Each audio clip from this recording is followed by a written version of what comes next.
In our next experiment, what we are going to learn is that heat causes substances to expand and cold causes it to contract. So shall we begin? For this experiment, you will need a plate, two plates actually. You will need two flat plates, a plastic bottle,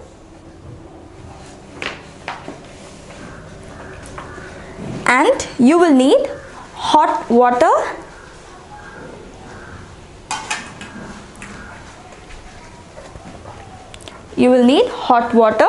and cold water.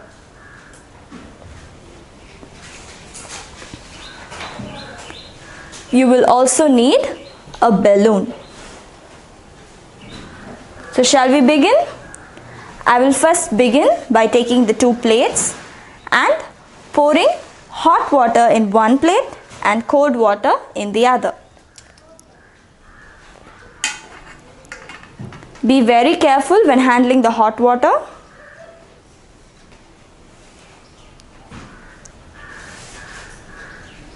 So I have poured hot water in the first plate.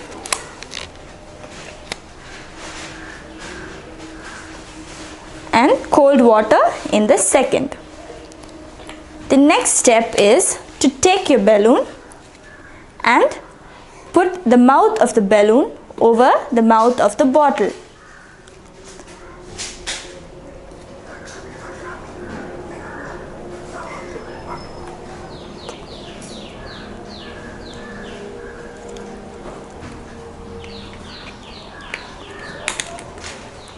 So now I will place the bottle over these plates. Let us see what happens in hot water.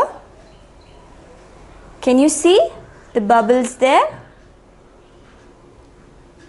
The balloon is getting inflated, not too much but slightly, right?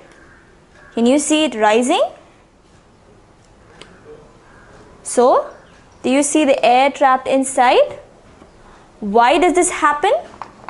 This is because the heat causes it to expand.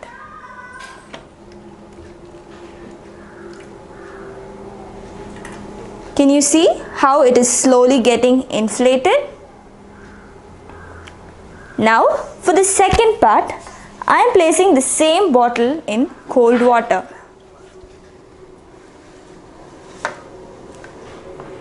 And what happens? There is no reaction.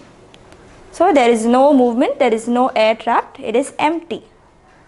Why is this? This is because heat causes the substances to expand, whereas cold doesn't do that. That is why there was no reaction.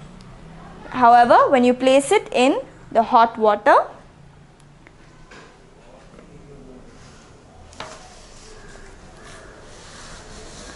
can you see? It has expanded, right? It won't be very much because we have little water and our bottle is quite tall. So by the time it travels, it gets a little cold.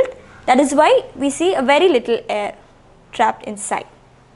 So I hope now you understood the difference between heat and cold, how they react.